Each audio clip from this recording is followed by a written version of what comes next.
Okay. It's Are you going to be giving the intro? Yeah, I'll do the intro. Um, it's funny to even for a moment be formal with you, but Yeah, we here, can't assume the whole world knows us yet, but no, not try. yet. No. Um, okay, let's. I believe that's something in his hair. Let's do it. So Elliot will do the introductions today. Hi, it's Joe and Elliot, and we are introducing Rob Packard. Okay. Okay. This I will shut my webinar. camera, you do the thing, I'll be on mute, I'll be back here, and yes, you're getting the slides, and yes, I'm recording. Go. Okay. So first time I did a webinar with Joe on 510K submissions was with Bridget Glass from New Zealand, who now lives in Australia. And one of the things that I said in that presentation was that if you know what you're doing and you're a regulatory consultant like I am, you really don't need to do pre-subs. And I've regretted those words so many times I cannot say how many times. But one of the themes that you're going to hear in this presentation is do a pre-sub, do a pre-sub, do a pre-sub. And for de novo submissions, it's especially important. There are so many ways to screw up a de novo classification request. It's amazing. But the slide decks that I've used for different de novos, I've always focused on what is a de novo. And de novo just means it's a new classification being created by the FDA just for your company because nothing really fit before for your product. Hey, I am going to ask you a question right off the bat. Sure. What prompted you in 2013 to say don't bother with a pre-submission? Because I thought I knew enough that I didn't need one. It was arrogance, and I learned the hard way. So you're saying that your arrogance led you to a not pre-submission and it bit you? Yep, multiple times. And everyone loves to hear stories about how you failed. Tell us what happened when you didn't pre-sub that time. I followed the one that really sealed it for me was I was doing a simple submission, and as my my girlfriend always says, whenever I say it's going to be an easy submission, I've just jinxed the whole thing and we're doomed. Mm-hmm. So I said it's going to be an easy submission. It's just a blood collection needle. What's the big deal? Mm-hmm. And this really simple needle that should have been so simple just so happened that 11 of the harmonized standard or recognized standards that we were using for the testing changed about a week before we submitted. And if I had done a pre-sub, the FDA would have given me a heads up on that. So we had to redo testing for 11 different standards. Yoav asks right off the bat, please highlight the distinction between de novo and PMA. And as he answers that, I'm going to write y'all a note if I can figure out how. Where did the chat thing go? What Rob and I are doing right now, this kind of chatting, is going to be what weekly meetings are going to be like with my guest of the week as part of the Slack package, which I've yet to introduce to you. But just beware that this kind of conversation, it'll be open mic and you can ask things. This is going to be a weekly occurrence starting this week, actually, starting tomorrow. Go. Yoav asks, what's the distinction between de novo and PMA? And I actually have that covered in a couple of slides, so I'm going to cover that. Okay. But I think the more important thing here is that most companies, I used to explain what a de novo was, but I think the more important thing is when do you need a de novo? And that's when 510Ks are not allowed. So I came up with this slide. If there's no option for a 510K, then you're probably going to have to go down the de novo pathway. Now, like that question that we are going to answer very shortly, what about PMAs? That's an option. What about class 1 devices that are 510K exempt? That's also an option. So we're going to cover all the options, but for the 80% of medical device products out there that people are submitting to the FDA, they're 510K submissions, and it's only a very select few that go down the de novo pathway, and even a smaller set that are going down the PMA pathway. As one of my colleagues describes it, you know, it's sort of a life's work to do a PMA.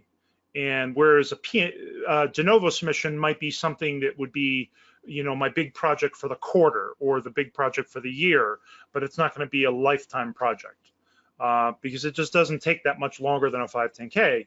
It is different, but it's just not that much work. And in fact, we charge the same exact pricing in our company for a 510K and a de novo. So we're really going to focus on the little minor differences that make the big difference in success for de novo submission.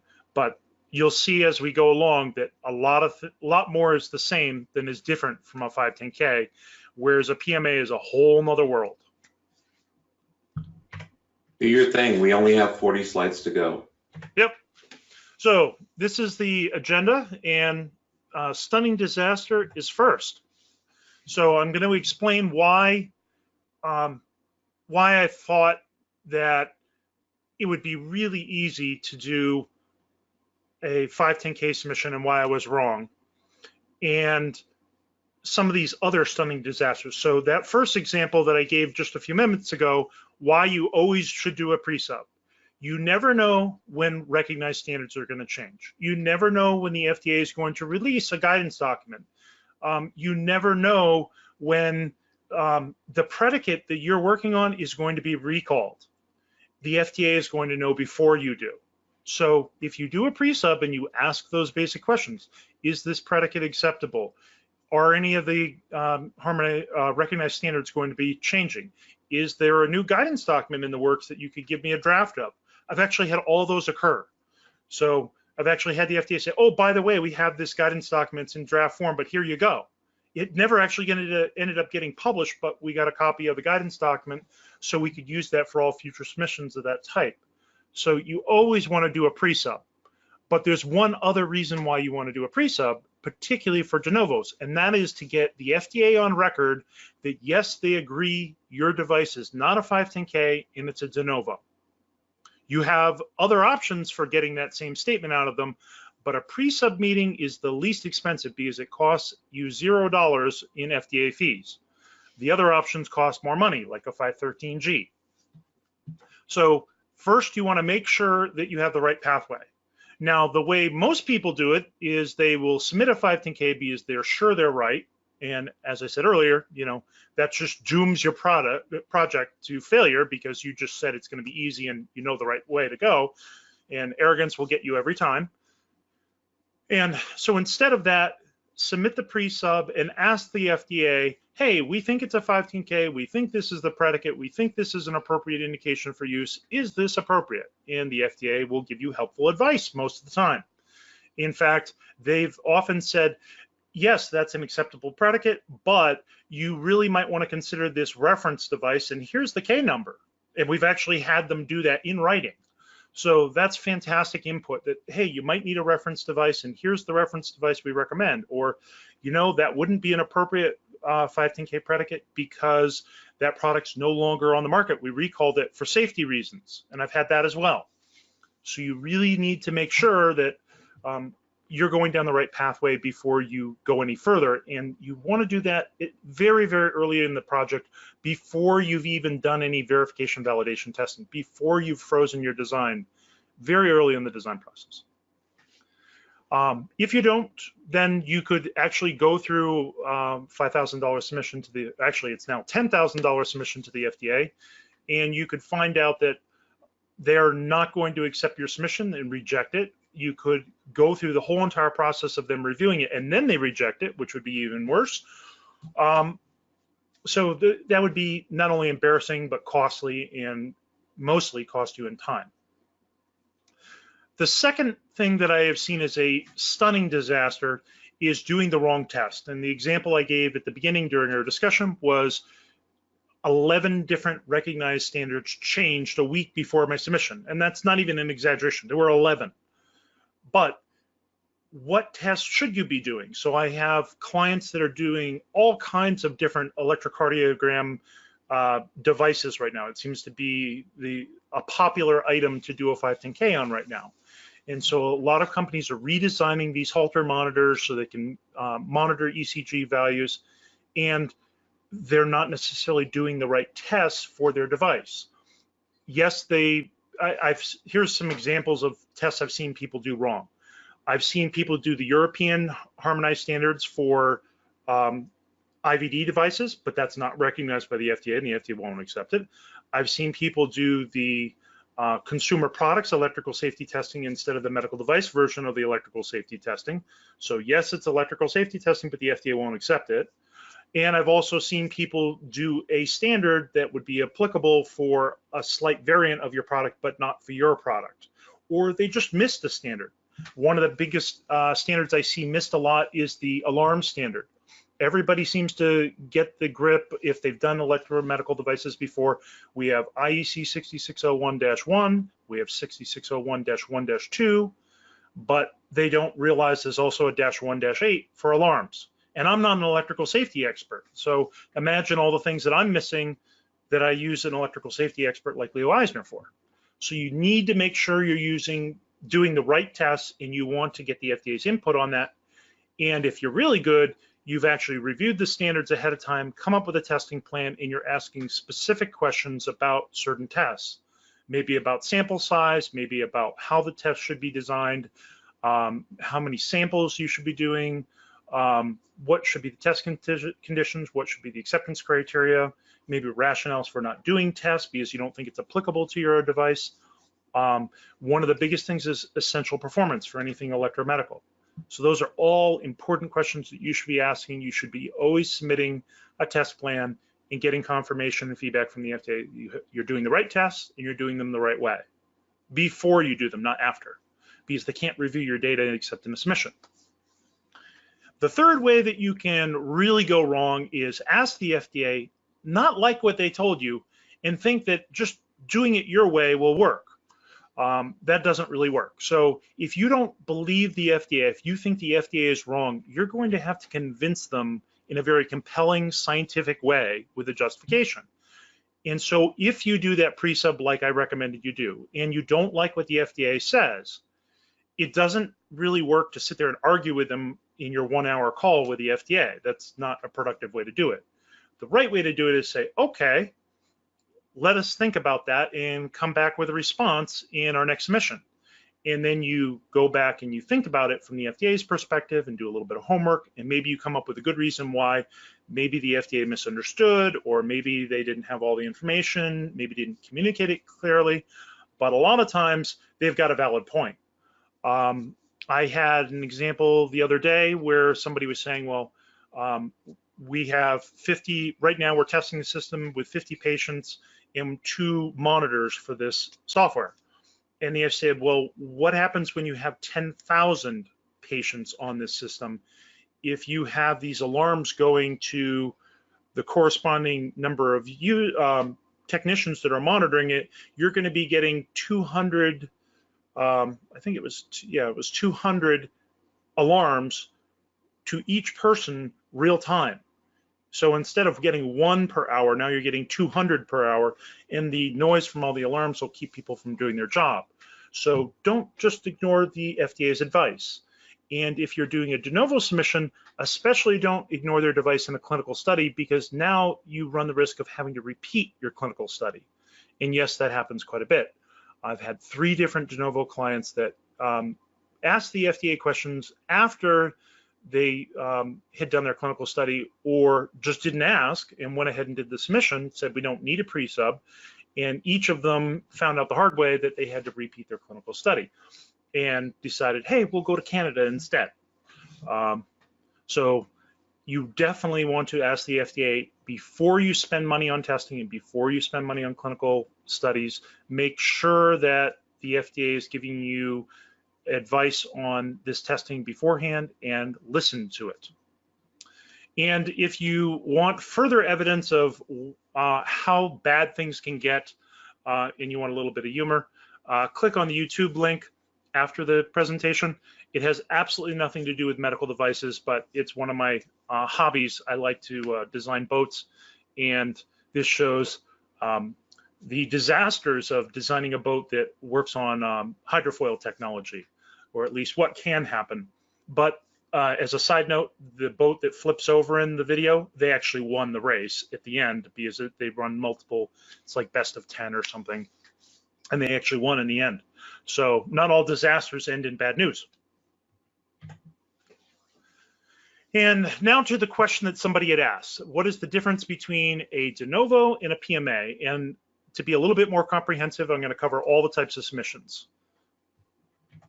So number one, we have 510K exempt. And I used to put an example of what a 510K exempt device is on here, but all the examples that I have changed in their classification, in their regulatory pathway since I created the slide deck. So I've decided maybe that's not such a great idea for something that's going to be on video forever.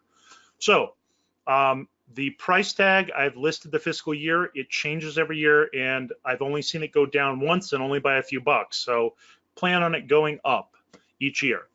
And the FDA has a fiscal year that begins October 1st and ends September 30th. So every single year, regardless of whether you need a 510K or de novo, if you're going to sell medical devices that are regulated in the US, you have to register. So even the exempt devices have to do something. They have to register their devices.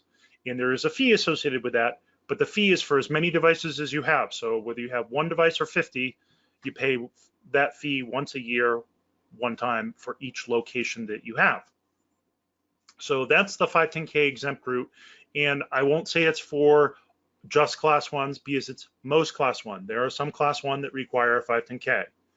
There are also some class 2 devices that don't require a 510K. And that number has changed dramatically over time. Next, we have the 510K submission. And this is like the 80% that I see most of the time, and this is what we do the most of. And the fiscal year 2020 prices have gone up, and you can see two numbers here. The first one is $11,594. The second one's $2,899. These are FDA user fees that you pay before you submit it. Otherwise, it gets put on user fee hold forever. And it doesn't really go forever, but it seems like a really long time. Sometimes it can be a month. Shouldn't be that long, but it can happen. So pay your fee first, and you have to have a copy of the cover sheet for that payment included in your submission. And you also need to know that for any pediatric products, there are no fees at all. But if you have a 510K submission, this is the way that you're going to go. You're going to submit your fee, you're going to submit your 510K, and the FDA is going to review that. And it's all you're trying to do with the 510K is show our device is equivalent to another device that's already on the market, and it's being legally marketed, and it's for the same indication for use or almost the same indication for use as we want to use. Also, the differences in technology between their device and ours are not all that great, and what differences there are don't introduce any new risks. So those are basically the three things, and I'll cover that a little bit more in detail. The last thing I've put on here is this small business status. I put a link here, and I'm going to put it more than once because it's the number one thing that seems to slow down all submissions, whether it's a de novo or a 510K. I have clients waiting until the last minute to apply for small business status, or believing that they're going to get everything done by September 30th and submit it, and then realize one test is delayed and they can't submit on time, and now they can't submit at all because they need their small business status for the next fiscal year. So apply for your small business status on August 1st for the next fiscal year, and always do that whether you have a submission planned or not. And the reason being, if you do need to submit, you'll already have it. It doesn't cost you anything. It's a little bit of your time. You fill out a form, you attach your tax return, and you submit it. If you're a foreign company, you fill out the form, you submit the information to your local tax authority, and then you get that back, notarized or stamped, and then you submit the original to the FDA with that form and the information from the National Tax Authority. You need to do this every year. August 1st is my recommendation, and they make the form available in advance, and the guidance has not changed since last year. So do that every year. The next one is a de novo submission. So traditionally, it was only used for in vitro diagnostics that had a different indication that they were looking for. So it might be the same exact technology as another device, but they're looking for a different disease marker or a different bacteria, infection, something. Maybe a different chemical agent that's in your blood, so if it's a blood chemistry test. Now they do it a little bit differently, but the reason why it was only done on IVDs in the past is because you first had to do a 510K and then you had to fail the 510K. It got rejected, so they would say it's not substantially equivalent, so they call that an NSE letter. And then after you got that NSE letter, then and only then could you submit your de novo. Now they've changed it so you can do either or, so you have two different possible routes. But because there's a big price tag difference between a de novo and a small business de novo, submit your small business fee August 1st. And that wasn't always the case. It used to be free, but a couple years ago, 2018, the FDA realized that, hey, we're paying a lot of money to review these de novos because they have clinical data in them. They're taking much longer than we thought. So if industry wants us to do these faster, we need money. So industry said, sure, how much money do you want? So they got their way. They got a lot more money, and it kind of hurt some small businesses that weren't planning on spending that money, and it's actually somewhat hurts them even more from a competitive standpoint, because all the subsequent companies that come behind them have to do can do a 510K, which is a lot less expensive. So you really have a very narrow window to take advantage of a de novo. As soon as you've done your de novo, everybody's going to come in right behind you with copycat products, and so you really need to make sure that your device is ready for bear as soon as you submit that 510K, that de novo submission. You really want to be on the market and aggressively marketing it to take advantage of the first mover to market, rather than waiting until your competitors are on board and can kind of ace you out. And now the PMA submission. So PMA submissions, the big difference between a PMA submission and a de novo is not clinical studies. They both usually require clinical studies. In fact, all PMAs require clinical studies, and most of the de novos require clinical studies. However, the big cost is not even in the submission. In fact, if you're a small business and you make less than $30 million a year and you file that small business application, so once again, file your small business qualification August 1st, if you've done that, you get your first PMA free. So that it's actually cheaper than a de novo for the first time. The big cost isn't in the initial approval. The big cost is, and it isn't the clinical study either, because both could require clinical study. The big cost for you is changes. Every time you make a change to a PMA device, you have to get approval by the FDA. And people often think, well, we just won't make a lot of changes. You don't understand. In the PMA world, a change is anything. A change is a change in a spec, a change in a drawing, a change in the labeling, a change in your supplier, a change in your manufacturing process, a change in how you calibrate something, how you measure something. If you just change your measurement method from a micrometer to a fixed gauge, that's a significant change that you need FDA approval for. And there are different types of supplements to get that approval. But the more changes you make, and you almost always make changes in that first year out on the market, every single change you make, it makes it more complex, and you might have a 180-day supplement. So it could take you 180 days of review just for the supplement to make a change, which is longer than a de novo, and you have to pay for those. So every single supplement that you're doing is costing you money. Every change you're making is taking time. There's one other thing that is different. And this, with a new final rule for the de novos, this may have somewhat gone away, but not entirely.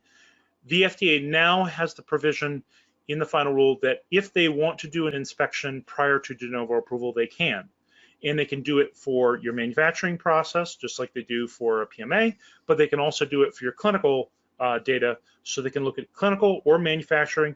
In PMAs, they look at both, and it's mandatory. So de novo, you might get inspected for clinical or manufacturing. For PMAs, you will get inspected. And those time delays for any kind of a change are significant. And you have panel reviews with the FDA, which are more significant. And it's 2 years instead of something in the order of 5-6 months. So big difference between a PMA and a 510K. But hopefully I've answered the question that was originally asked on what is the difference between a de novo and a PMA. I put myself on camera for a sec because Rushi asks, can you please cover IDE as well? And also to Yes. say, I had no idea that the first one was free, and that's the price of admission right there. I just love listening to you. Go on. We will be covering ID towards the end. It's probably on like the last 1 or 2 slides. So definitely stick with it till the end. But for those that don't know what ID is, it's an investigational device exemption, and it's for doing your clinical study if you have a significant risk device. And most of the de novo products I've worked on have not been significant risk devices. And ironically, a lot of the 510K devices have been significant risk devices. So kind of flies in the face of the theory that some people have that de novos are higher risk. We've actually had a lot more de novos that are very low risk devices. Yoav wrote, it sounds to me as though someone needs to be stupid to do a PMA, but it's not the company's choice. Yeah, actually, I had a company that had a very low risk device that they wanted to purposely push down the PMA route. And the reason for doing a PMA, for the not stupid reason, is it gives you a barrier to entry that's very intimidating for other companies. So if you choose to go down the PMA route, that will keep companies that are very successful in other countries from coming into the US because they don't want to go down the PMA route. And one of the things that you have to check when you do a de novo is, hey, is there a PMA product already out there with this classification? If there is, you can't go down the de novo pathway. Yoav says, isn't it that the risk class determines PMA versus de novo? No. The risk classification is only a determination for the de novo. If you want to, you can take a Band-Aid and submit it for a PMA. I'm not saying you should, but you can. And so if the product classification doesn't already exist and you truly have a new device that's novel, has a unique indication that nobody else has, you have a choice. And that's why they call it automatic class 3 designation. You could go down the de novo pathway or you could go down the PMA pathway. But because there's nothing else like it on the market, it's automatically class 3 until you get approved, and you're either going de novo or PMA. If you go down the PMA pathway, you block the pathway for de novo for other companies, and they can try to submit a de novo, but it's going to be much, much harder because one of the criteria for the de novo process is there any other device out there that is a PMA that has this indication? So you would now have to show how your device is different from theirs and why yours should go down the de novo pathway. So it makes the copycat of somebody's product kind of hard to obtain. So it's a great blocking technique, but I haven't seen anybody willing to go down the PMA pathway just to block somebody. Because you also get a 1-year jump on everybody else just for logistics reasons. If you are the first to submit the de novo and get approved, by the time that gets publicly notified, so you wait something like 30 days before the de novo is published, unless it's a breakthrough and the FDA wants to do a PR campaign on it. But you have your de novo published, and now people can reference that in their own 510K submission as a predicate. And if they do that, they're going to have to go through the whole 510K process, so it's going to take them 90 days minimum, and probably more like 120 or more days.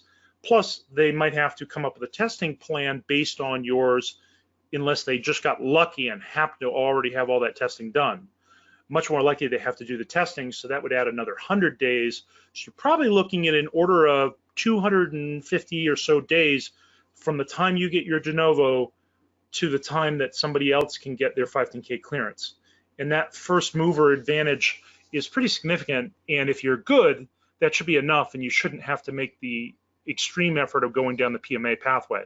But yeah, if one way to look at it is you were stupid to go down the PMA pathway when you could have gone down the de novo pathway. But there are devices that the FDA says this is a PMA, this is not a de novo. For instance, any primary cancer screening IVD product, even though you can't get hurt by the IVD test because it's an in vitro diagnostic test, the FDA has those cancer primary screenings all class 3 because the treatment consequences if they give you a false negative or false positive are pretty severe, oh, I don't have cancer, but I thought I did, and they gave me this chemotherapy drug, or the reverse, they told me I didn't have cancer, and in fact, I died 6 months later. So both of those are not really great outcomes for the patient that took the non-hazardous IVD test. So the harm of incorrect diagnosis for an IVD test that's a cancer screening agent is really, really not what we want, and that's why those are all PMAs. And people have made that mistake many times where they said, oh, this is going to be a de novo, or oh, this is going to be a 510K, and they find out the hard way it's actually a PMA. Other examples would be something like we used to have automatic electronic defibrillators, AEDs that you see in the airport. Those used to be 510K. Now they're all PMA. Why? Because we had too many people dying because the AED wasn't working. They were already having a heart attack, but they weren't saved by the device because it didn't work right. It malfunctioned. A lot of those were use errors. A lot of them were batteries that were not charged properly. So you have enough adverse events with the device and people die, you say, okay, it's going to be a PMA from now on. I think the controls were adequate, but the post-market surveillance and the corrective actions the company took were not all that great. So they decided to switch over to a PMA. And now there are no class 3 devices that are 510K. So the FDA systematically eliminated all the class 3 devices that were 510Ks, and they're all PMAs now. Now I'm going to cover just the 6 steps on how we determine whether something is substantially equivalent, and these are the criteria for a 510K. And so usually it's one of these reasons you fail on, and that's why you have to go down the de novo pathway. So like my opening slide said, no 510K allowed. So if you don't answer all these 6 questions in the positive, then you've got a problem. So number 1, you have to have a predicate device that's legally marketed in the US. So if you select a predicate for a 510K and the predicate is CE marked and it's not 510K cleared, you're done. If the product has been recalled from the market for safety reasons, you're done. If the device was put on the market or put through the 510K process, received a 510K, but is not currently marketed, you have to do a pre-sub, because you don't know whether the FDA will allow you to use that device as a predicate or not. I have had cases where the device was cleared, but the company went out of business, never marketed it, so it's not currently legally marketed in the US, but the FDA has allowed you to use that as a predicate. But that's a rare situation, and if you can, don't pick those. Another thing the FDA has thrown in, and it isn't officially in the RTA guidance yet, but it is something that we're expecting to see coming because the FDA has already announced this in writing. Your predicate has to be at least it must have been submitted in the last 10 years. So it can't be more than 10 years old. And I'm actually dealing with a company right now, meeting with this evening. They have only 2 predicates to choose from. One was cleared in 2002 and the other was cleared in 2003, and there are no other devices on the market to choose from. There never have been. Well, I take that back. I did find one that was older. There was a 2001, but it never actually made it on the market. So I wouldn't choose that one, but if it had been newer, I could ask the FDA. But here we only have 2, and both are more than 10 years old. So we need to do a pre-sub with the FDA to make sure we can use one of those as a predicate, or the FDA may say, no, we want you to create a de novo for this. Because technology changes over time, and what was substantial equivalent and considered safe before, new technologies come along, we don't really want those approved anymore. The second question is, does it have the same intended use? So the official wording is substantial equivalent intended use, but I have had so many companies that wanted to change a couple of words that ran into problems because the implications of those minor changes, that my advice to every company is copy the indication for use from the predicate verbatim.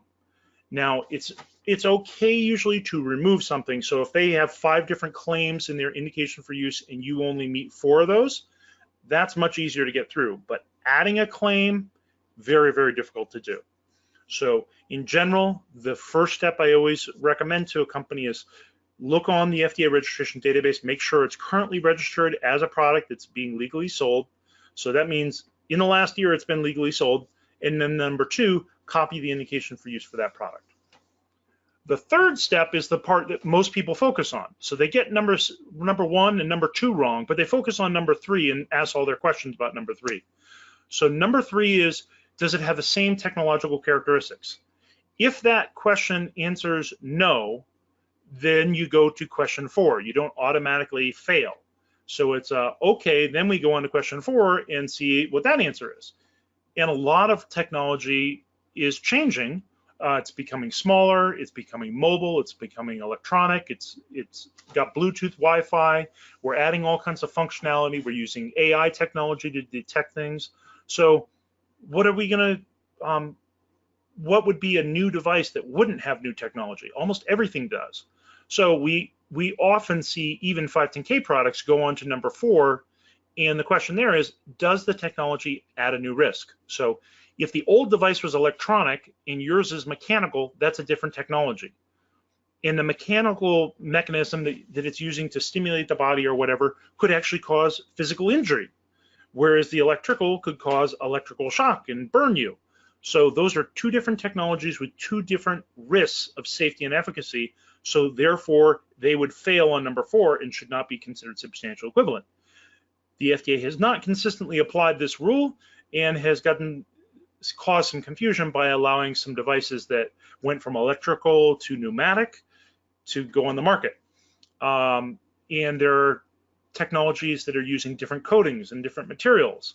So if you have a different technology and you think there is a well-established way to demonstrate that it's safe and efficacious with this new technology, it's worth your time to ask the FDA and maybe do a little bit of homework ahead of time of other products that have had the same technological difference and has successfully gotten a 510K. Because if somebody else did it before on a 510K, you should be able to as well. But that is definitely a tricky question that you have to pose a good scientific argument for and do your homework on all the predicates out there and all the different differences and understand who else has done this type of change before in technology and successfully got it down the 510K pathway so you can follow the same path. The 5th question is, are the methods of evaluating the new and different characteristics acceptable? So if you conclude that they don't introduce new risks with that technology, you're still going to have to prove that it's safe. And so how are you going to prove that it's safe? So I'll take that example of I add a coating. So I'm adding a coating to the device, that's different. But if the only issue of that coating is going to affect biocompatibility, well, biocompatibility was already a risk for that device, so I should be able to just do the same exact testing and determine that it's safe and efficacious without any new types of testing. However, if the coating is supposed to promote ingrowth of bone, so osteoinduction, that's a different risk. So changing the material could affect the osteoinduction, so I might have to do some testing for osteoinduction. It might be allowed to do that in an animal model or in a human model. So I might be talking animal studies or clinical studies in humans. So that's an important thing to understand, is what method can I use to demonstrate this is safe and efficacious, and review that with the FDA in a pre-sub and get their agreement. And the last but not least, does the data demonstrate substantial equivalence? So this is the FDA reviewing your data from the performance studies in animals or humans or benchtop and saying, yes, that's okay. So the first step is it legally marketed predicate? Number 2, is it the equivalent indication for use? Number 3, does it have the same technology? Number 4, does the technology create any new risks? Number 5, or is your method for showing that technology is safe, acceptable? And then does the data back up your presumption that it's going to be safe? So those are the 6 steps, and they actually have a flow chart in the guidance document for substantial equivalence. And if you do a third-party review, the third-party reviewer will actually fill that out. So there's some good examples on the FDA website that you can download for free for third-party reviewed 510Ks where they've actually filled out that decision tree. So you can see how it's actually done, which we don't always get to see unless we do an FOI request, Freedom of Information Act request from the FDA. For those of you that don't know what indications for use are, intended use and indication for use get used synonymously many times, but they're not exactly the same. Intended use is, and I'll use the example the FDA likes to use, if I break my bone and I'm going to put in a bone plate to fixate the bone so it can heal, the device is intended to fixate bone that's been fractured. So it's a bone fixation device or a fracture fixation device. That's the intended use. The indication for use is, where is that bone plate going to go? Is it for my extremities, for wrists and ankles? Is it for big bones, long bones like the tibia or femur, something like that? Or is this something that is for minor things like the collarbone or something, or maybe even your head? So all kinds of different bone fixation devices out there, but they don't all work in all parts of the body. So the indication for use is specifically where in the body, and they even differentiate on what part of the bone. So is it the distal part of the bone? Is it the proximal part of the bone? Is it the middle of the bone? And not every device works in all indications. So you have to be specific. And they wrote a guidance which they withdrew. They said, if the intended use is the same, then it's equivalent. And then they withdrew that and said, no, we can't be that simple, because sometimes even if the intended use is the same, the indications can raise a new risk that weren't in the predicate. And therefore, we can't just say, if the intended use is the same, it's equivalent. We need the indication to be the same as well. And so they've really gotten specific. They want the indication for use to be as close to the predicate as possible. Identical is preferred. And then the last part that a lot of people forget, we have two little check boxes at the bottom. So prescription use on the left and over-the-counter on the right. You can check one or both of those boxes. So if you have a bandage that you have, even a hemostatic bandage, you can have prescription use and over-the-counter checked, but you have to submit two different sets of labeling. The first set would be for traumatic wounds to stop massive bleeds for the traumatic bleeding product. And then the over-counter version would be for minor cuts and scrapes. And I happen to know that particular one because it was my first 510K. So you actually, they won't let you make the same claims usually for an over-the-counter product that they would for a prescription-only product for a lot of reasons. Number one, over-the-counter products are used by laypersons that don't have medical device training, and they might use the product wrong. Number two, they might use it for the wrong things. So if we told you, here's a fracture fixation device, put it on this part of your bone and put it in this way, there's no way you could do that at home. There's no way you could do that if you were a layperson. But there are other things like IVD tests. If I go to the pharmacy and I just buy an IVD test and I do the test and say, oh, I don't have cancer, you might not have used the test correctly. You might not be interpreting the results correctly. Or more common would be something like cholesterol tests and CRP, what is it called? C-reactive protein. So there are different tests that you would have out there for IVDs where the layperson would get a number, but they don't know what the number means. And it's not just necessarily the number, but it's also the number in the context of the person's overall health. So it really matters what is the context for these indications for use. And that's why the FDA is so picky about it needs to be the same. And I provided a link here so you can download the form, but when you do a de novo, you are creating a brand new indication that nobody else has. That's one of the things that makes your device different from all the 510Ks out there and all. So what you're going to do is you can go for whatever indication you think you can get that you can support with clinical data. And that's one of the big advantages of the de novo is you can write your own indications that suit your device, and also you have clinical data to support, whereas the 510K, you're limited to what somebody else claimed in the past. And although you can expand that over time with clinical data in a 510K setting, the first submission of your device has to be equivalent to somebody else's. Rob, we are criminally behind schedule. Okay. I mean, technically we have 15 minutes left for the next 30 slides. That's not going to happen. I guess I wanted to open the line and invite the folks on the phone to write me and tell us how you'd like us to proceed, because Rob has more time, but I don't know how much listening people can do in one shot. I I know we had questions about the IDE, and I can jump to that section, and this is just sort of a repeat of what we already covered on the 510K substantial equivalence, the technological characteristics. Andre writes, can we reschedule? I'll say not technically, like do this exact webinar again, but one thing I can do is I'll make this a podcast.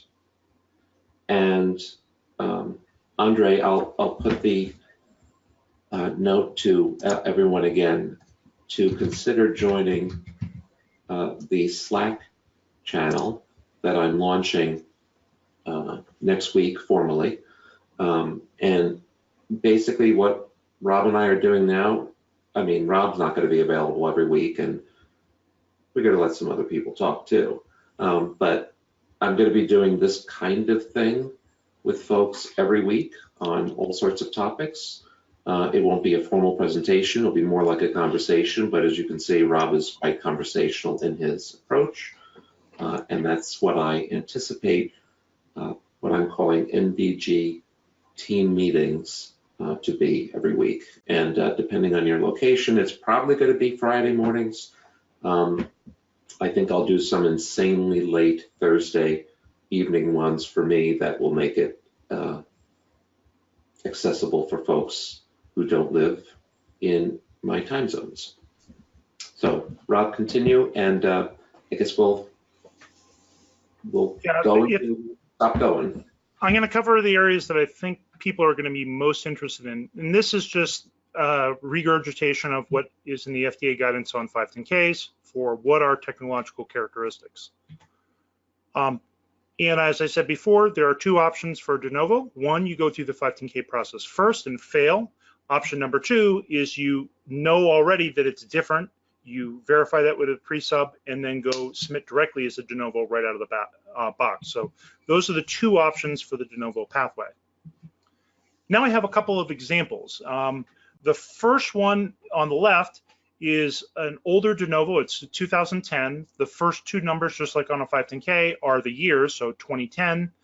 And it's the 24th de novo that was submitted that year. And the reason why I picked this one, it's a bug zapper. It doesn't actually zap the bugs. It zaps the insect bite that you have and stops the pain. And it actually has clinical data showing it works. But what I think is really amazing about this device is it's an example of one that was made 510K exempt. So they went through the de novo process and they got 510K, got de novo approval, but subsequent submissions did not need a 510K. So any competitor product that comes along and duplicates this does not need a 510K to go to market. So if you're interested in reading more about that one, click on this link, and I'm going to discuss a little bit more about it in subsequent slides. Here is another one, and this is a really big deal. This particular submission on the right, it was the first de novo submission of 2018, and it was cleared very, very quickly. And the part of the reason why it was cleared so quickly is it got a breakthrough device designation. And it was a great example of the use of the breakthrough device examination, and it was the first product ever to be approved with AI technology by the FDA. So had a lot of firsts associated with this, and it's a great example of a de novo. It now requires a 510K, so it's not a PMA, but they have AI technology. It's a software as a medical device, so it's only software, and it really has made a difference in the industry for ophthalmics to do retinal, sorry, I've forgotten the term for it, diabetic retinopathy. So looking for injury of the eye due to diabetes is what it was designed for as a software tool. So how did Zapit get to market? Number one, they had to characterize their electrical input. So it's a piezoelectric device that basically shocked you with a small amount of juice, and they had to characterize what is the most amount of juice it could be. Is it something that's going to hurt somebody? Number two, they had to show that it was durable. It was going to withstand multiple uses. So they tested it 5,000 times in a row to show that it still worked and gave enough juice so it was effective. Number three, they had to show it was biocompatible, but in this particular case, the FDA allowed them to use a justification. Since this was given a de novo before 2016 when the FDA had a biocompatibility guidance, I think if it had been after that, they probably would have required the biocompatibility testing as well, rather than just giving a justification being allowed. The next one was human performance data. So they actually did a clinical study. They had 53 subjects, so not all clinical studies are big, not all clinical studies are expensive. This was just 53 people with bug bites, probably mostly fishermen, going out there and testing this device on their bug bites to see if it actually worked.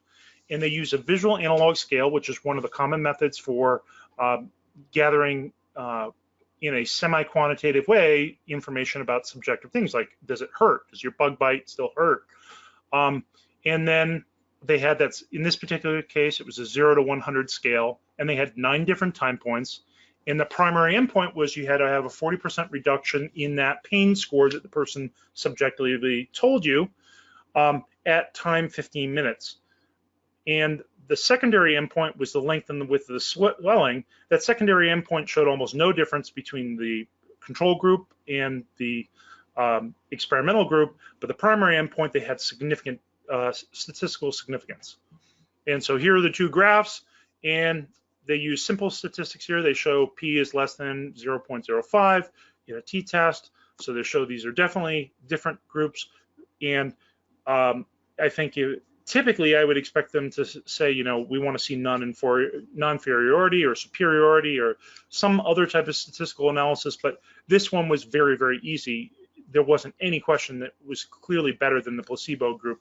And I think they only had 3 patients out of the control group that met the criteria, and almost all the people in the test group met the criteria. So it works, and it's available on Amazon if you're interested. There's also another product that's also was 510K cleared and is now exempt that also works using heat. So there's a couple of ways to treat bug bites without using drugs. The next question was, how did you get IDXDR on the market? So this is the diabetic retinopathy breakthrough device. They had a breakthrough device designation, which the FDA helps you get through the process and gives you guidance along the way. Number 2, they had a 10-site human clinical study. So this is not a small study. They had to prove 10 different sites and monitor those sites. They had 900 subjects. So this is a large study, and 892 people completed it. That's important. The FDA doesn't want to see a study where only 20% of the people make it through this study. That usually is a failed clinical study if people don't finish the study. They had an experimental group and a control group. So that's one of the things I see consistently, where companies will make the fabulous blunder of, oh, we don't need a control group. And they'll try to come up with all these reasons why they don't need a control group. But I have yet to see the FDA not complain about that, and in many cases reject your clinical study because you didn't have a control group.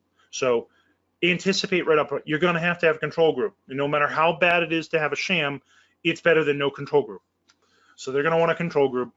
And when you have imaging, they typically want multiple experienced, validated professionals reviewing the images. So that's something you should keep in mind if you have any imaging studies you're going to look at. Almost all our electronic devices now have imaging. The image quality results is something they looked at. They did a precision study, so they looked at just 24 patients, 10 times each, to see if you were getting the same results each time. And they did human factors testing. And this is a fabulous example of human factors, because a lot of companies just do a 15-user study as a final summative validation test. And that's really not what you're supposed to be doing. You're supposed to be doing some preliminary studies during your development where you're testing out different designs of your device and evaluating your instruction for use and your training mechanisms for your patients and users. You need to be doing all that in these formative studies prior to you doing your clinical study, because you don't want your clinical study to be wrong because of a use error. So here's a company that did 3 different phases of human factors testing before they did their clinical study, and they used their clinical study as the summative final validation of human factors. So this is a great example of how to do it right for human factors. And then the last 2 items where they had a validated training program. That's something the Europeans and the US are pushing for. So you won't, it's not enough just to have a training program and brag about it. You need to actually validate it. And then last but not least, you need to have a protocol for determining whether the level of change and specifications significantly affect the safety and efficacy. So for software devices, particularly AI technology, retraining the database, even though you're just retraining it, you haven't changed anything except the data set that's the input, it fundamentally changes the way the device works. And so that may require a new submission. So the FDA actually asked for this AI technology, we want you to come up with a procedure for how you're going to determine what changes in the software are going to require a new submission and what things are not. And they had to provide that to the FDA as part of their submission. And that's also something that would have to be provided for a 510K. All these things would be typical of a 510K for this type of product.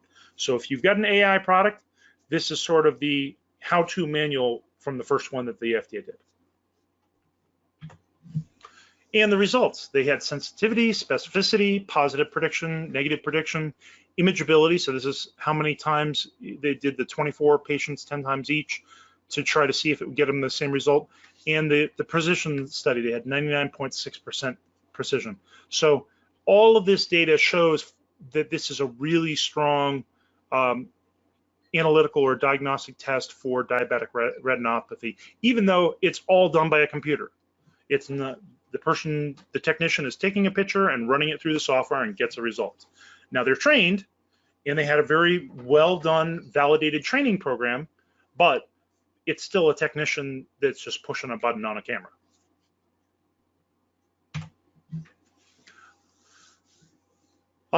For the next one, 510K versus de novo timeline. A lot of people say, well, how long does it take? This is what the FDA publishes. So the red is what you really are looking at. It's 90 days for a 510K and 120 days for a de novo. However, the FDA is not averaging 90 days. They're averaging slower than that. They're probably closer to 125. And if you look at some of the IVD products, it's much lower than that. Some are out there close to 180 days for an IVD product. De novos, they're trying to hit 150 days as a target with the amount of budget that they have now, but the new final rule says they should be hitting 120, so they're going to need more funding. So next time around, I expect the de novo price to go up substantially to cover the difference between 150 days and 120 days. So it's going to be very expensive to do these de novos and for the FDA to review those clinical data, and they're not going to be much faster than 150 days, and that would be optimistic. I would expect the real time to be more like 180 or longer. So they're not fast. They could be essentially twice as long as a 510K. There are guidance documents. So the last time I did this presentation, the guidance was a draft. Now it's finalized. It was finalized on September 9th. And here it talks about the classification process. And here's the final rule. So it was published on 12/7/2018. The comment period ended on March 7th, so that's when it became official. 120-day target, but they're actually hitting 150 as their target. And they made a few slight changes in the format. I'll cover those momentarily. And these two are big potential issues. I haven't seen it be a problem for companies yet, but the FDA could do an on-site inspection for clinical and for the manufacturing process. Now, I talked about you should do a pre-sub, you should do a pre-sub, you should do a pre-sub. You do have an alternative. You can do a 513G submission prior to doing a pre-sub even, to ask the FDA what is the proper regulatory pathway for this product, what should be the regulatory classification. And so if you are convinced that your product is a de novo and you did a 513G, the FDA would come back with, we've searched all the following and we don't think there's a possible predicate out there. There's no 510K, that's not a class 1, it's not a class 3, it might be a de novo submission or a PMA. So you pick which one you want to do. But we think it, because the risk of this device, we think it would be moderate risk, we think it'll be a de novo. So that would be the best possible answer you're going to get out of the FDA is, we think it's a de novo, but they're not going to, these are non-binding decisions. So based on what you submit for your final submission, they could change their mind and say, no, we think this is going to be a PMA.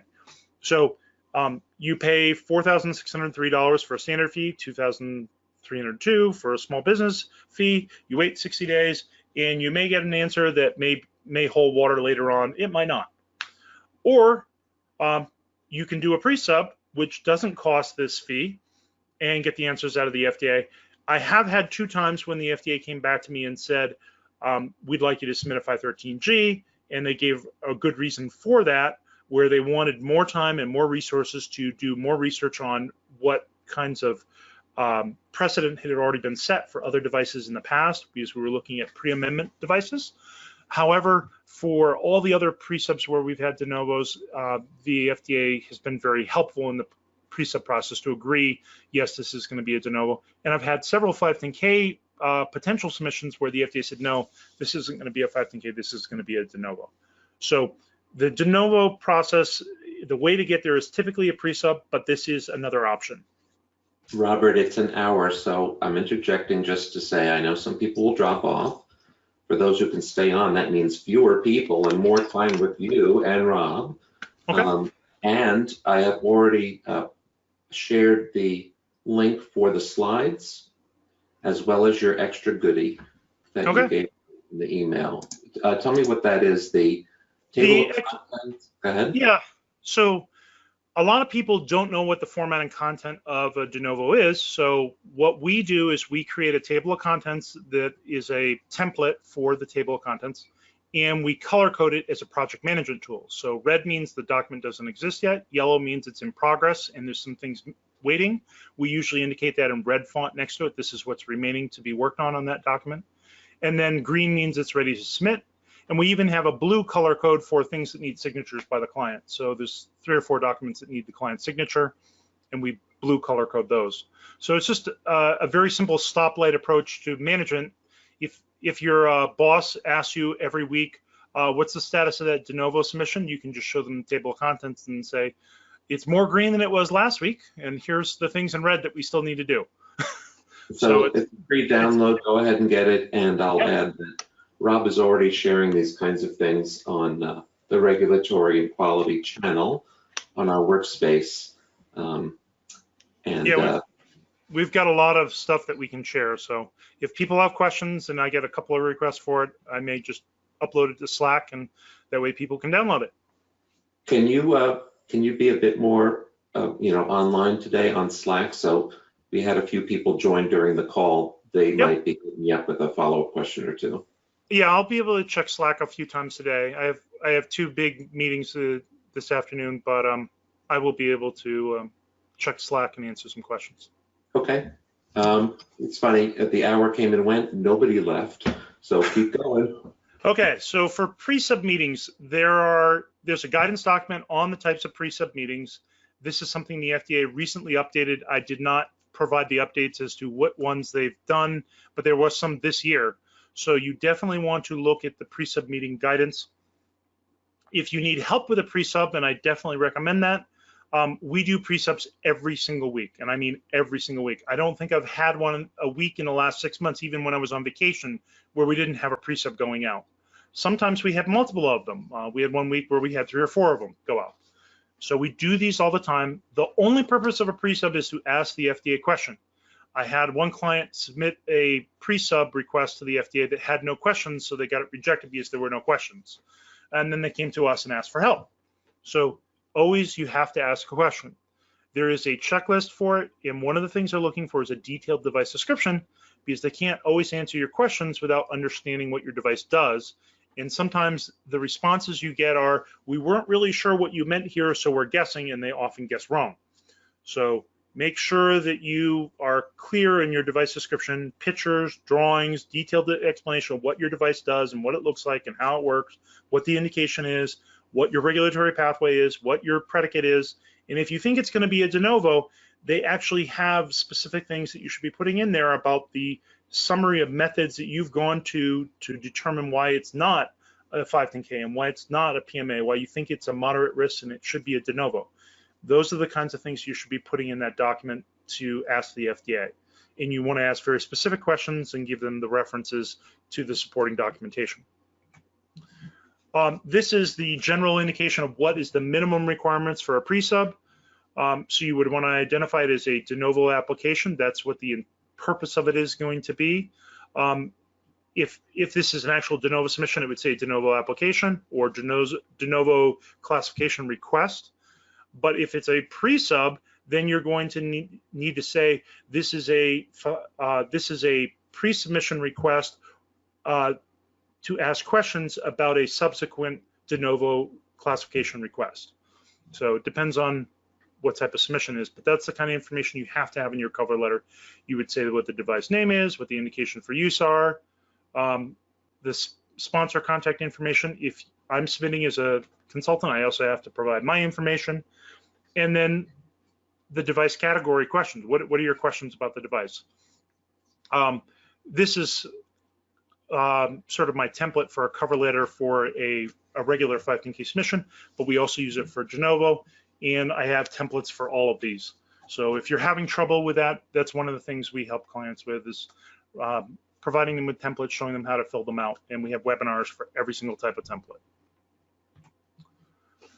The pre-sub timeline, it's basically a 60-day process. It starts with an RTA review, so they have a short checklist saying, does it meet all the requirements for a pre-sub? Then you actually schedule the pre-sub about a week later, and then 5 days before the scheduled pre-sub, they will give you a written response by email, and at that point, they will ask you, do you still need the teleconference?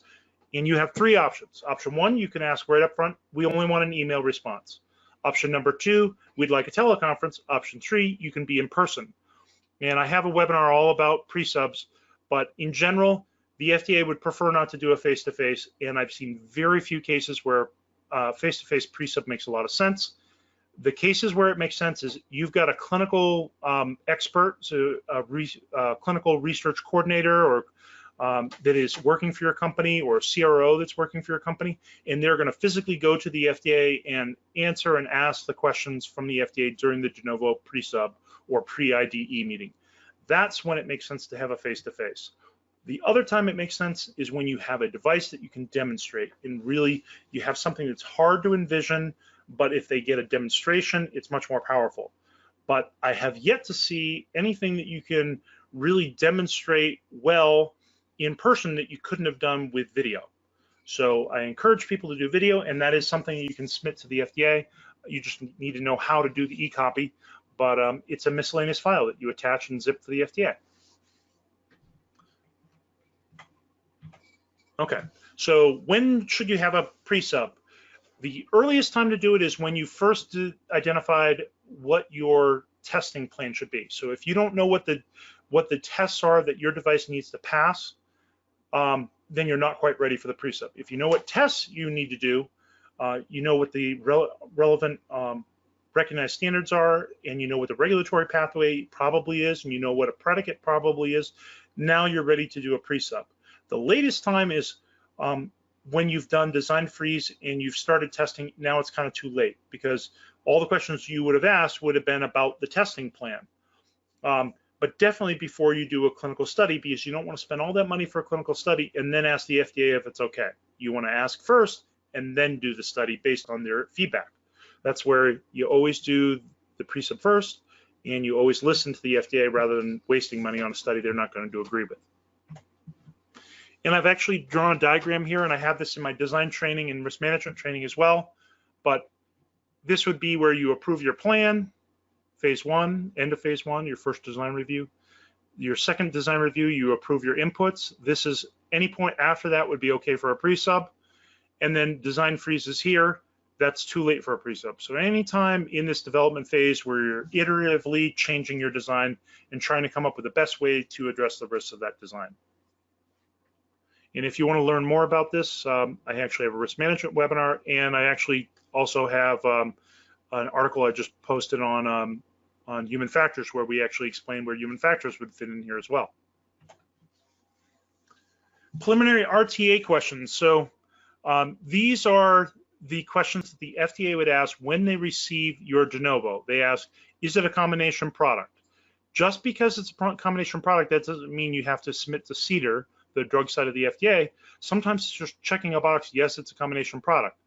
If it has, like it's a wound wash, and you're claiming indications that are different from every other wound wash out there, if it has a preservative that's considered a drug, it doesn't mean that it's going to be regulated by CDER, but it does mean that you have to check the combination product box. And in a recent submission, I forgot to check the right box, and all I had to do is resubmit the cover page with the right box checked, and that was all we needed to do. So sometimes it's that simple to address that point. The next one is the de novo request with the right center. So there's CBER, that's the biologics division for blood software. So if you're trying to track the Red Cross blood donations, you have software to do that. Or if you have software that might deal with those blood typing software, then you're going to have to submit it to CBER. If you have something that has jurisdiction by the drug side of the FDA, it's going to be CDER, and everything else would be the device side, which would be CDRH. So there's 3 different places that submissions could go, but de novos only go to CBER or CDRH. They don't go to CDER. Next question is, does the de novo or combination product contain some active moiety as an approved drug with exclusivity? So if it's a combination product and there's exclusivity, that's probably a showstopper. So you need to make sure that this is not, you're not trying to get around the exclusive period for new drugs. They have an exclusive period and then it goes generic. You have to wait till it goes generic before you can use that in some other product or device. Is the device type eligible for de novo? So this is where they ask some important questions about, is there another device classification that it would fit in? Is there a PMA it would fit in? Is there an exempt category it would fit in? Is there a 510K it would fit in? Because if there is, then you can't submit a de novo. They ask, is there a pending 510K or PMA? So if you've submitted a 510K, it's not going well, but they haven't made an NSE decision yet, you can't jump the gun and do the de novo. You have to wait until they say it's not substantially equivalent, and then you can submit your de novo. And so that if you see things are getting badly, you would like to push the FDA along, but there's nothing you really can do because they got to take their time to answer NSE, and then you have 30 days to submit your de novo. So that's important. And you can't hedge your bets and submit a de novo and a PMA, and whichever one gets approved first you'll take, or a 510K and a de novo, and whichever one gets approved first you get. That would be a big waste of money, but it's also not allowed. And then last but not least, is the submitter subject to application integrity policy?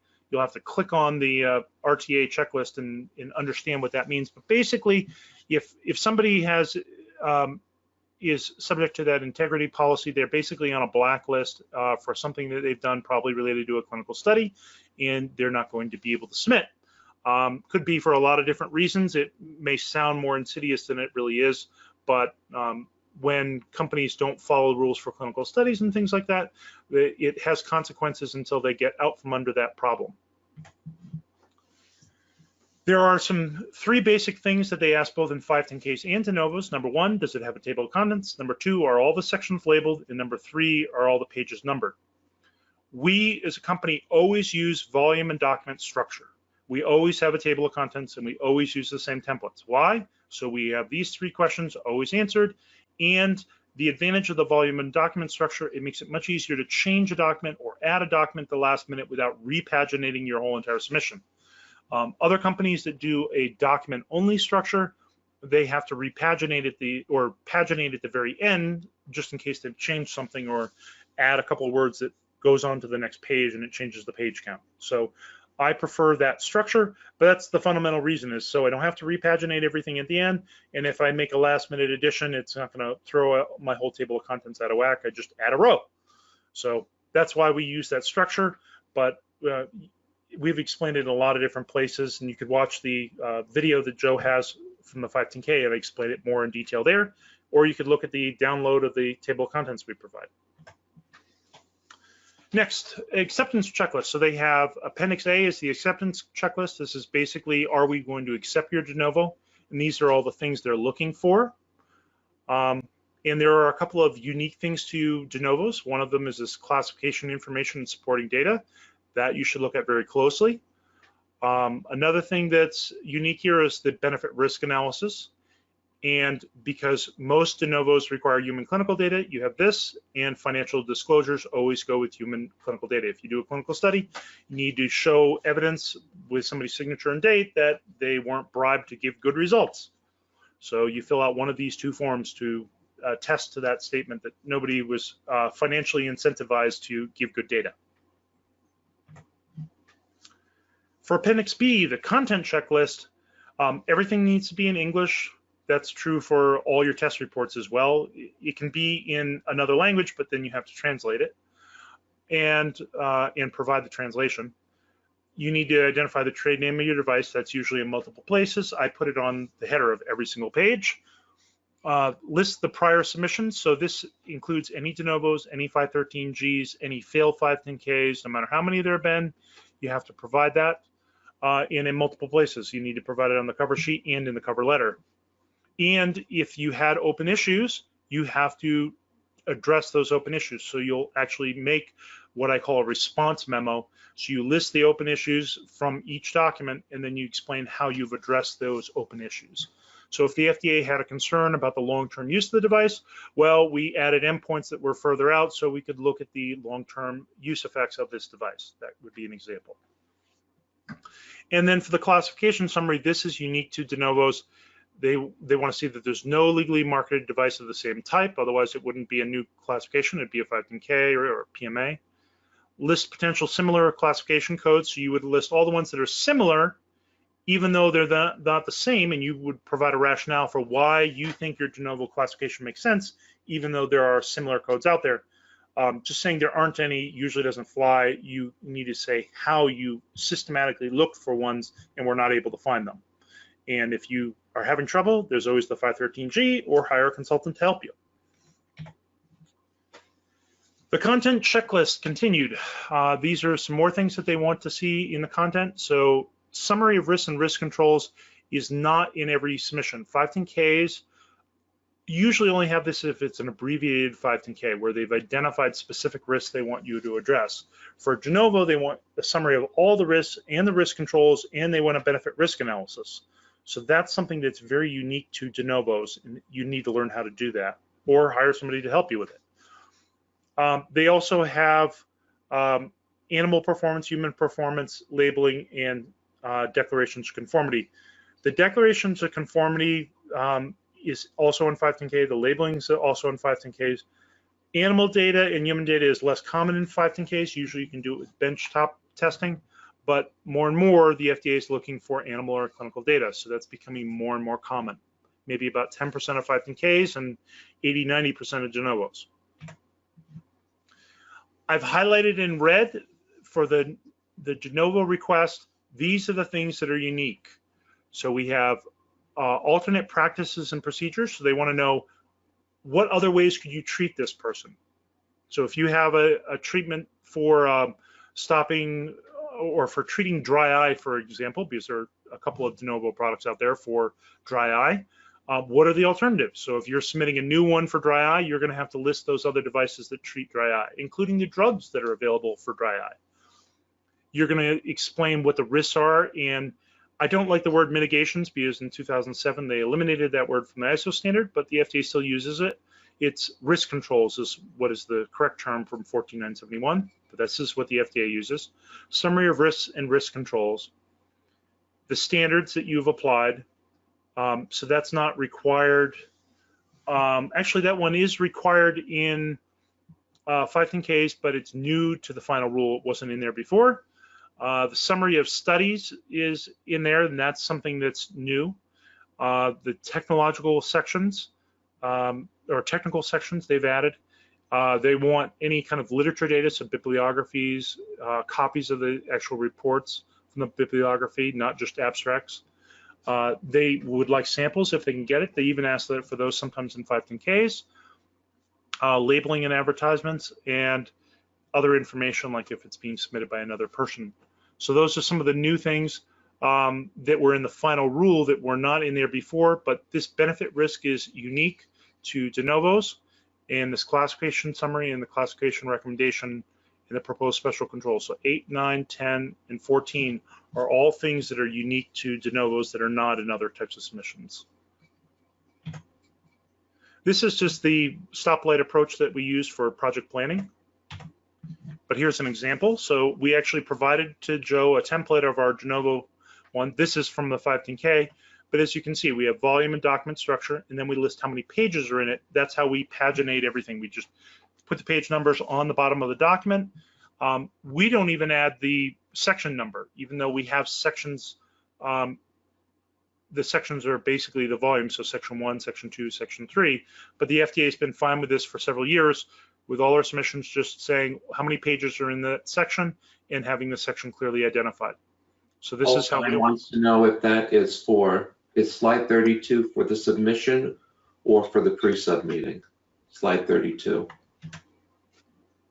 This is for the de novo submission, not the pre-sub. The pre-sub is very, very short. It's basically a cover letter, a device description, your questions, and how you want them to respond.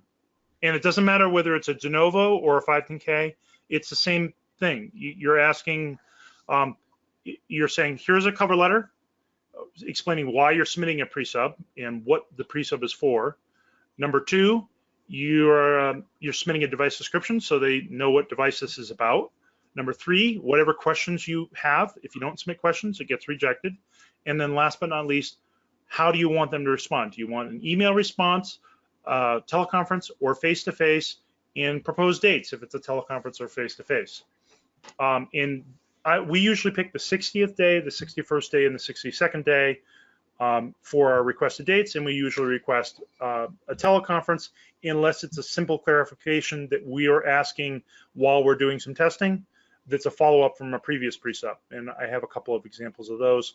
In those, we just say an email response will be sufficient, and that avoids the need for having a teleconference. If you have more questions about this, just email me, but you'll have the actual template that we use for de novo table of contents that covers most of the things that would be in a de novo. There are some exceptions. Sometimes we add things, but for the most part, everything that you would need in a de novo submission is covered in that table of contents. You meant that they should Slack you, right?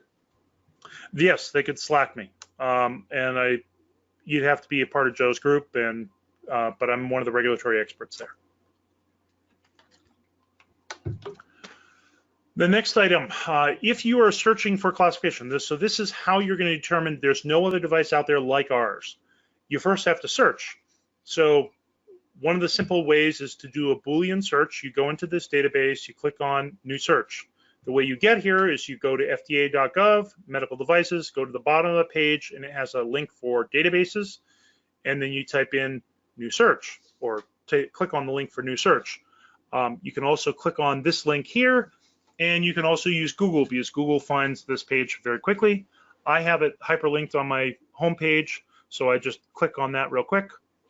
But once you've done a search, keep in mind it's only going to give you exactly what you search for. It's not like a natural language algorithm that Google uses where it can detect all the similar words. It will only detect the exact word. So if you misspell it, it's not going to find it. So that's something you got to be really careful of. Make sure you've used every single possible keyword that could apply to your device in order to find it. And look for what other competitors are using in your space. If they're registered with the FDA, what product codes are they under? So that might help you. Look under, so I'm meeting with somebody tonight. They have a product for artificial reproductive technology. So they call that ART. And the 2 products out there on the market have ART in their name. And in addition to that, it's under reproductive. So it's not, so I haven't even told you what type of device it is, but everything is under the reproductive piece. It's under the intended use or indication. And so I had to search many times to make sure that it wasn't under some other code before I could be sure I had the right product classification. So even though it was a 510K and not a de novo, this is a case where I use this tool. So this is one of the first places I look when I'm talking with a client. Even before I get on the phone with them, I'll do a search. Are they registered with the FDA? And what kind of product classification am I dealing with here? Is there a guidance document associated? This is what you want to do and learn how to do well. And if you need any help with it, this is something I do every single day, multiple times a day. And all my team know how to do it. So this is something you really need to do and do well in preparation for de novo. Rob, did we decide what your 3-hour workshop is going to be about at 10X in April? I'm not sure. I really wanted to get more into the clinical side of things. So something I owe you. I think I've heard something as a placeholder, but yeah, if there's anybody on the call who's thinking about maybe coming to 10X in April, the person that asked about IDEs, that's kind of the direction I was thinking about going with, is pre-IDEs and clinical needed for 510Ks and de novos. I'll have to go see where she, that's funny. Yes, I'll give you the slide link again. I also, by the way, I uploaded the entire presentation as a handout here. I've never done that before, but see if you can download it that way for the slides. And I am sending out an email later with the links to everything as well. But I was going to say, if anyone on the call is even thinking about joining us in San Diego, his talk will be on April 14th. That's a Tuesday, and it'll be 3 hours long. And if you have any suggestions about things you want him to cover, you can Slack me or write a comment here or whatever. Please continue. I know we're almost done. We're almost done. This particular slide, I thought the most interesting thing was in 2018, when I first did a de novo presentation, there were 274 devices that were class 2 exempt from 510K. Now there are 471 device classifications. So it's essentially gone up by almost double the number of devices that are class 2 that are now 510K exempt. So the FDA has done a lot to try to make all the devices they could exempt from 510K submission. And now we can also see there might be some opportunities for a device to go down the de novo pathway and be 510K exempt. That's not great news from a competitive standpoint, because that means your competitors don't even need to submit a 510K to get approved, and they can get on the market much, much faster. But getting some sales in the US first would be nice. And if you don't want to submit a 510K, or if you're not able to submit a 510K and a de novo is the only pathway you have to getting your product on the market, you may have to do a de novo and be the first one to market. And if you're a dominant player and 510K is not an option, you might want to try the de novo pathway to get your product on the market so you can be the first there and really dominate it quickly. But there is a precedent for a lot of devices that are class 2 devices but 510K exempt.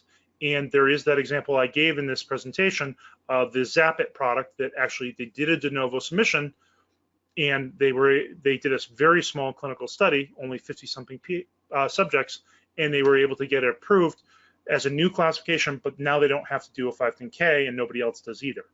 So that is a viable pathway, but you really would want to be a dominant player and want to be able to hit the ground running very quickly. This is probably the most useful slide for anybody that is watching this presentation and thinking about de novo. What I've done is I basically provided you an outline on this slide for doing a benefit risk determination. It's one of the required sections of a de novo. It's only required in de novos. I haven't seen this be required by the FDA for a 510K. I suppose they could. They require it for humanitarian device exemptions, but de novos are typically where you see it. And I have to write these all the time for CE marking. So if your company is CE marking a product or plans to in the future, this is a great outline for you to use on how to write your benefit risk determination. And it's also a great template for your de novo submission. And if you want the guidance that I based it on, the link is at the bottom, and it was provided by the FDA. Unfortunately, Europeans don't have a good guidance on how to do a benefit risk determination, but they require it for all products, even class 1. So I highly recommend looking at this. I think you'll find this, it'll really help you on organizing your thoughts on how to write a benefit risk determination. But you have to identify all the other ways that you can treat somebody as alternatives and show that this device isn't increasing those risks and presumably will have a positive risk-benefit ratio. The next point here, this was what people had asked about before. For human clinical studies, when do you need a pre-IDE meeting? When do you need an IDE meeting? what do we need to do for a clinical study? This is something that only a small fraction of 510K companies have to do. Very few startup companies do this. Very few companies have this funding for this. But as I showed in an example, one, your clinical study could be 50-something patients, or it could be 1,000 patients. And so to know which type of study we're talking about, how do you find out? You do a pre-sub meeting, and it's a special kind of pre-sub meeting called the pre-IDE meeting. And the reason why we call it IDE is because it's for investigational device exemption. So for clinical studies, the first question you're going to ask yourself is it a non-significant risk device? So nobody could get significantly hurt or die from using your device. Most IVD products are like that, but I gave an example of cancer therapies where that's not the case. And then the other piece is significant risk studies. So any implant, anything that's invasive, the FDA is going to say this is a significant risk. That doesn't mean you have to get an IDE to get your de novo, but if you want to do your clinical study in the US, you do if it's a significant risk study. Your alternative to doing a significant risk study in the US under an IDE is to do it in another country where they don't have an IDE process. So one of the options would be to do it in Canada. You get approved in Canada and then do a post-market clinical follow-up study in Canada. Another option would be to get it approved in Europe under through the CE marking process and then do a post-market study there. Or you could just do the clinical study in another country and use the approval process for that country and do a pre-market clinical study in wherever it is. And the laws for doing a clinical study are different in all kinds of countries, but a lot of companies are saying, well, we can't do it in, let's say we can't do it in Puerto Rico, or we can't do it in Dominican Republic, or we can't do it in Argentina. There's nothing wrong with doing it in those countries, but you have to follow the rules for what will make the data admissible. And so these are the things the FDA is looking for. They have to have a pre-approved clinical study protocol. So you don't do your study and then write the protocol after you've seen some results. That would be called a first-in-human study and not your clinical study that you're going to submit. It's just a first-in-human study, which isn't enough for a de novo. You need to do a pre-approved clinical study, and even first-in-human, you should be doing a protocol approved first. Whenever you do research, you're doing clinical study protocols first. Next, you have the IRB, or Institutional Review Board, should be approving your protocol. And if you have a significant risk study, then they are going to require you to go get approval from the FDA, or if you're in Europe, you're going to have to get approval from the competent authorities. Health Canada, if you're doing something in Canada. So institutional review boards are at institutions. They have independent ones you can use as well. So depending on the rules of wherever you're doing your study, if you're doing it with a doctor's office, multiple ophthalmologists at individual private clinics, you could do an independent IRB, and that's how you get approval of your study. If you are doing a clinical study, your product is not approved yet, and you're going to have to label all your product for investigational device exemption. So you're going to have to say this is a caution, this is for investigational use only, and there's an exact wording you have to copy from the FDA regulations and put it on your product labeling.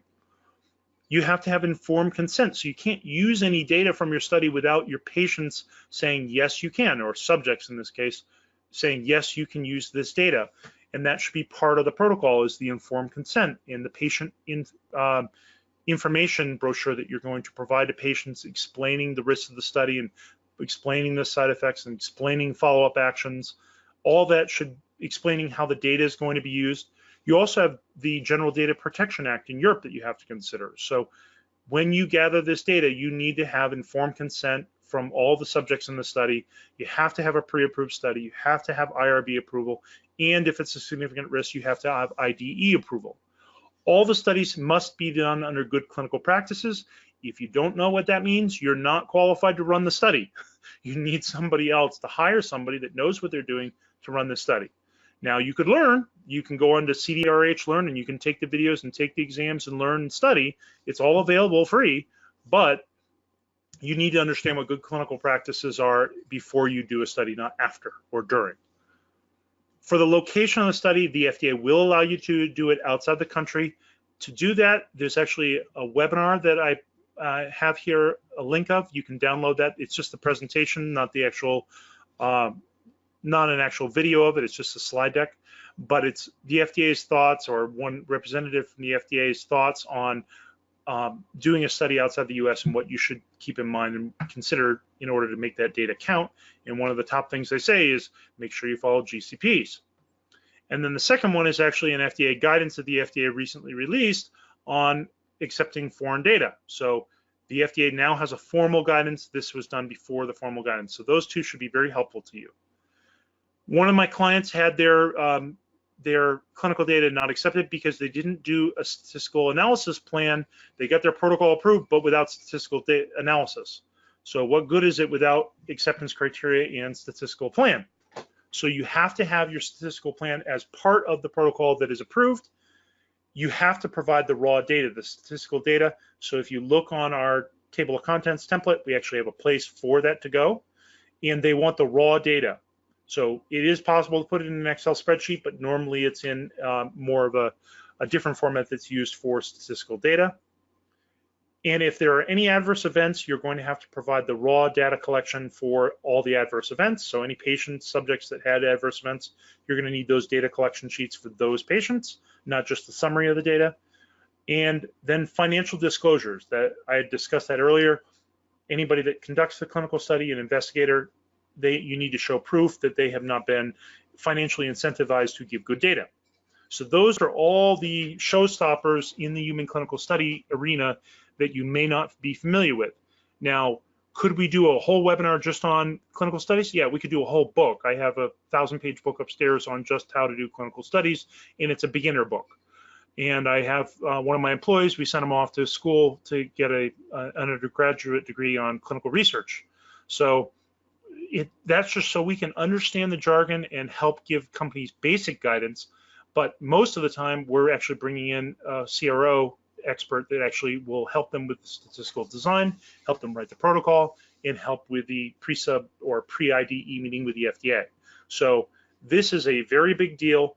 You're probably going to do a pre-sub first with the FDA to make sure that it's a de novo, and then do a second pre-IDE meeting with the FDA to review your clinical study protocol. So you probably have to do 2 pre-subs, not just 1. And if they don't like your clinical study protocol because you didn't do a great job of it, and you try to do it yourself instead of hiring an expert, you might have to do a 3rd pre-sub because your 2nd pre-sub wasn't good enough. And some people say, well, we'll get in this never-ending loop. Don't do a pre-sub because you'll just never get to market. They'll just keep on doing pre-subs with you. That's not because that's the FDA's process or that's what the FDA wants. They don't get paid for these pre-subs. It's because the quality of the pre-sub wasn't good. You need an expert to help you write a pre-sub properly, to meet the requirements, and to ask smart questions and not ask dumb questions that are already answered in a guidance document, and not present protocols that don't ask questions. You need to ask a question about your protocol, not just say, hey, here's our protocol. Do you have any questions about it? It looks good. And the FDA will respond with, you didn't ask any specific questions about your protocol, so this is not really useful. So they specifically are getting smart now and saying, asking generically, do we have any concerns about your clinical study protocol is not going to fly. They want specific questions about the clinical study. They want you to be smart. Strategic considerations. This is really the end of our submission here, but I think there is one really good thing to think about, and that is you're going through a de novo process that is going to presumably lead to a 510K for all future submissions. Even though your competitor doesn't know what the special controls will be, doesn't know this de novo is coming, you do. So you don't have to get every single claim that you want in the first try. It's sometimes a lot more sensible, particularly from an investor standpoint and a bottom line standpoint, to get your product to market and get cash flow, and then add on those other claims as subsequent submissions of expanded 510Ks. So you'll do a 510K with expanded indications, provide updated labeling and updated clinical data, and a new proposed indication for use. That's a very good strategy for 510Ks. It works for de novos as well. Don't go for everything. Go for the minimum to get it to market, and then add on those other things later when it's in a 510K process instead of a de novo. It's a strategy that works for a lot of clients, and you might want to think about that is instead of trying to get all your claims up front, that's a really expensive clinical study. First, get to market, get some cash flow, particularly if you're a startup. If anybody has any questions, I have a link here for a 30-minute meeting. It's free. First meeting with all new clients is free, so you can go on there and schedule the meeting. It's linked to my calendar. I know a lot of people will be like, but there are no openings on your calendar next week. Next week I'm on vacation, and I've already got people working me at least half days all week next week. So if you want to talk to me, it'll have to be the following week.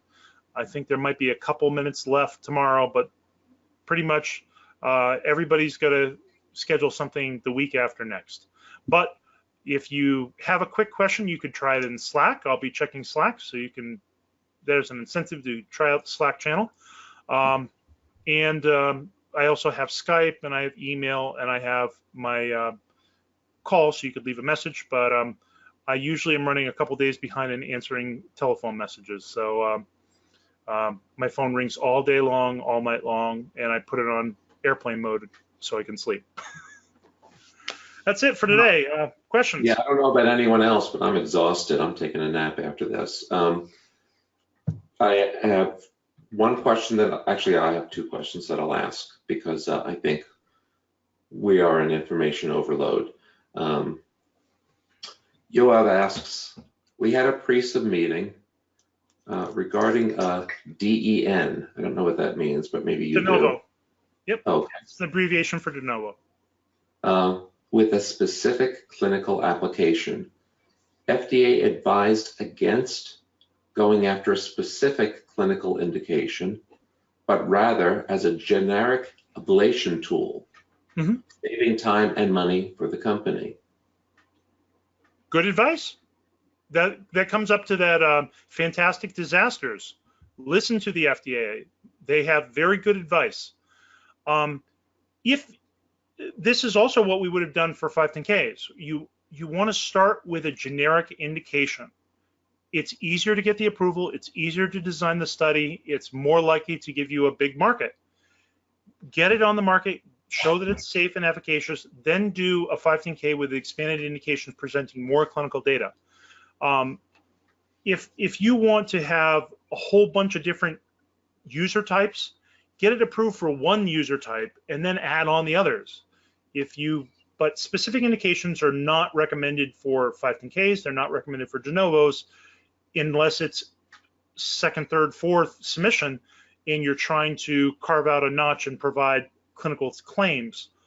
But the first one for any product, and De Novos by definition are always going to be first to market, you want a very broad generic claim. So they're giving you really good advice there. And I think any clinical expert would be giving you the exact same device. They're not always right, but 99% chance. I just had an inspiration, and I'm going to make an offer now only for the people who are still on this call. So if you're watching this later, sorry. If you register for 10X today or tomorrow, I will throw in Rob's workshop for free. That's a $325 value. So register at the regular price and you can attend Rob's workshop for free. Only for those of you who are on this call, and I know who you are. Robin Barnes is going to call you. She wants to have you write something, of course, for her GXP thing. And she wrote, after listening to Rob's presentation, it's a wonder anyone ever invents a medical device. And I wrote, you're telling me, I know I wouldn't, so I'm happy to at least be able to help those who are courageous enough to do it. Back in 2000, when I joined the medical device industry, I was coming at it from the pharmaceutical industry. And I asked my new boss if I should stay in the medical device industry. And the reason why I asked him on day 3 of the job is the FDA was coming in and shutting us down. The company was selling a product that was non-sterile, and they had it labeled as sterile. So it was a $50 million recall on day 3 of the job. And I really wasn't sure I wanted to do this twice in my life, or even take the chance that it might happen twice in my life. And my boss said, there are very simple reasons why you work in the medical device industry. Number one, it pays well. And it does, it pays well. Number two, it allows you to work in a very clean environment. So in general, the medical device companies I go to, they are clean. There are a few exceptions to this, but I tend to say that they are the exception rather than the rule, and the FDA probably doesn't like most of them.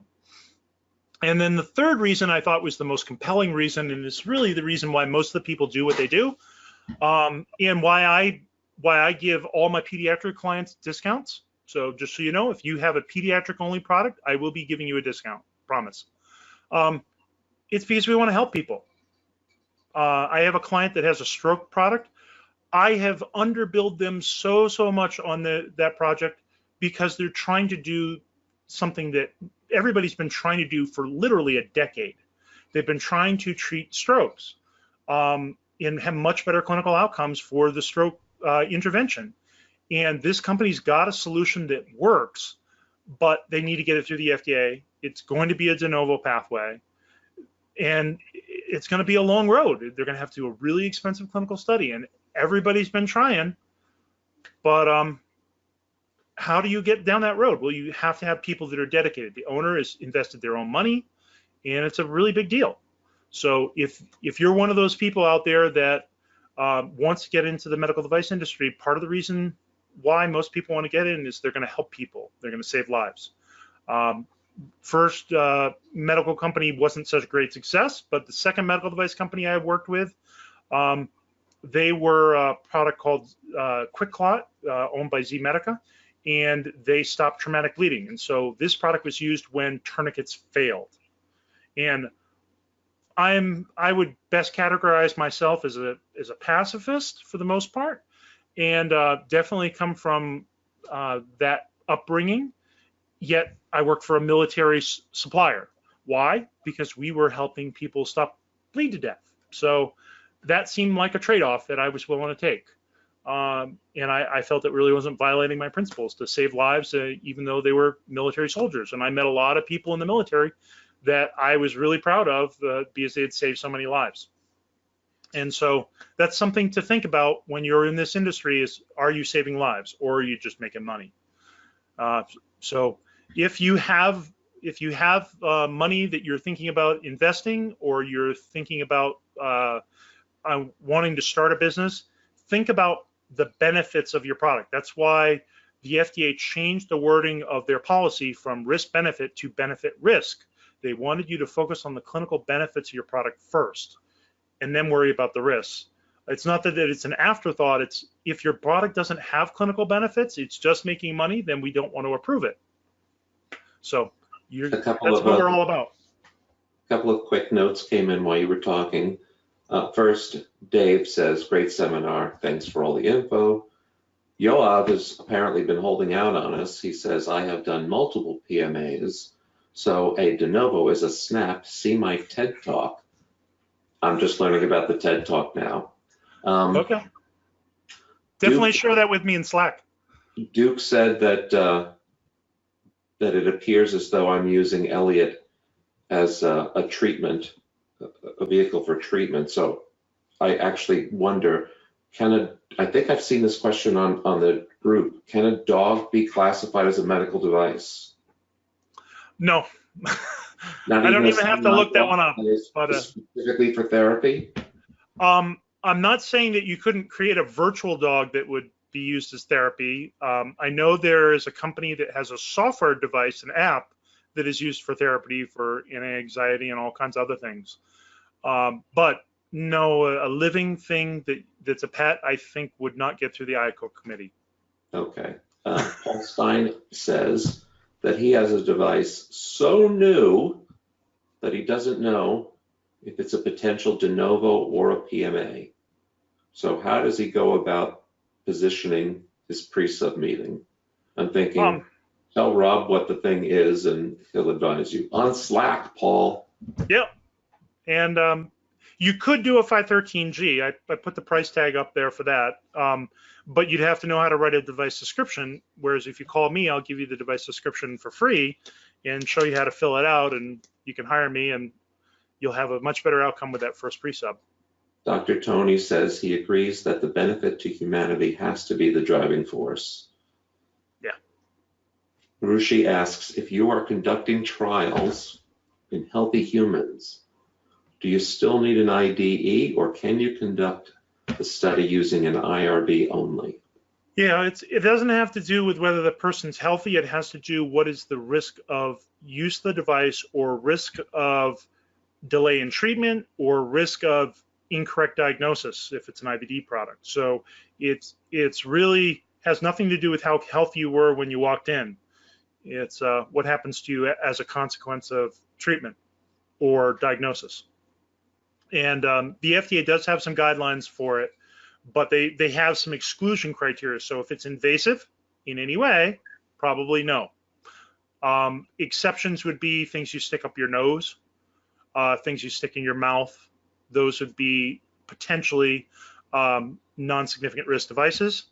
But things that are surgically invasive or implants are definitely going to be significant risk devices.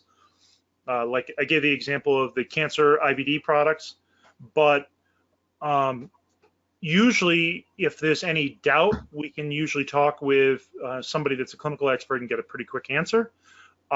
It's rare that we see an example where we're not sure. Okay. Well, apologies to the one or two questions that I'm not going to ask. I need a nap. They can ask on Slack. I'll be there. Yes, they can. Ladies and gentlemen, put your hands together. Robert Packard. Thank you. I can hear the applause in my head. I don't know if you can hear it. Thank you, Rob, and I'll chat with you on Slack right after this. Okay, great. Thank you. Bye-bye. Bye.